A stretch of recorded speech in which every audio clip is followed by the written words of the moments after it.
Konon kata orang, terowongan itu tuh dulu tempat pembuangan mayat.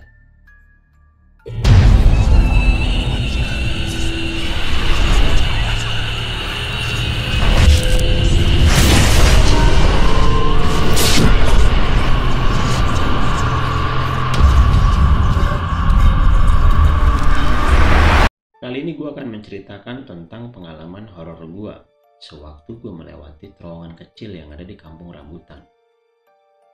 Terowongan itu tidak besar, hanya bisa dilalui 2 kendaraan bermotor dan juga pejalan kaki.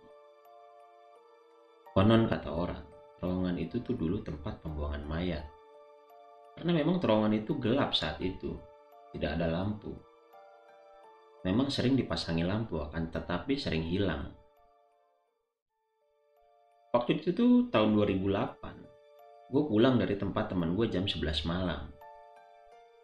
Gue turun di kampung rambutan, gue berjalan kaki. Niat gue pengen naik ojek, karena memang di depan terowongan itu banyak ojek yang mangkal. Pas gue berjalan, gue ngeliat di pangkalan tidak ada tukang ojek malam itu, sepi. Akhirnya gue memutuskan untuk jalan masuk ke terowongan itu. Itu tidak ada yang lewat sama sekali. Pas gue masuk memang hawanya sudah beda. Terasa lembab, kadang panas, kadang dingin. Karena memang gak ada pencahayaan yang masuk matahari di dalam terowongan itu. Ada ventilasi cuman dari atas jalan tol. Tidak terlalu besar pencahayaan yang masuk. Pas gue udah di tengah-tengah, gue ngeliat tuh dari ujung, itu ada perempuan yang duduk. Memang di pinggiran itu tuh ada selokan dan di atasnya tuh ada cor-coran dan batu tempat kayak orang buat duduk. Dari jauh kejauhan gue lihat itu ada perempuan yang sedang duduk. Tapi lama-kelamaan pas gue samperin, itu tuh hilang. Gue kaget di situ. Udah merasa takut sih memang. Tapi mau nggak mau gue tetap harus jalan.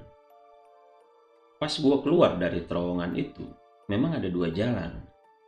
Jalan yang ke atas dan juga jalan yang ke kanan lewat bawah. Kalau gue lewat atas, itu gue akan ngiter sampai ke rumah. Kalau gue lewat bawah akan lebih cepat, karena memang lewat jalan kampung. Tapi gue tahu resikonya kalau gue lewat jalan bawah dan lewat pinggir tol. Karena konon kata orang, tempat itu tuh paling angker.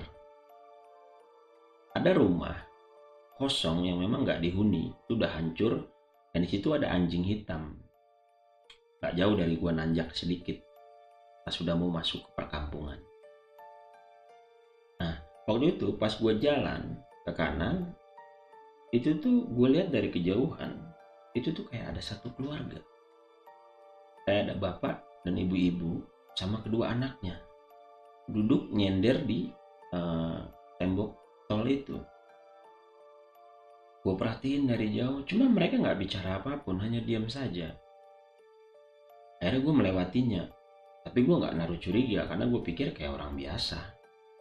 Pas gue agak jalan nanjak sedikit, gue nengok ke belakang, itu orangnya udah pada gak ada. Akhirnya gue memutuskan untuk gue kabur. Larilah gue. Pas agak nanjak dikit gue berhenti, karena gue tahu di depan pasti ada anjing.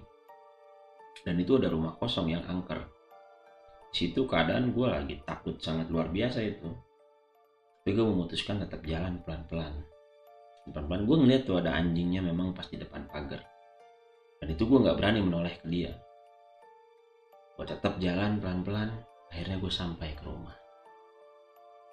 Besokannya gue dapat cerita bahwa memang sedikit lewat dari terowongan itu di atas tol itu ada kecelakaan mobil.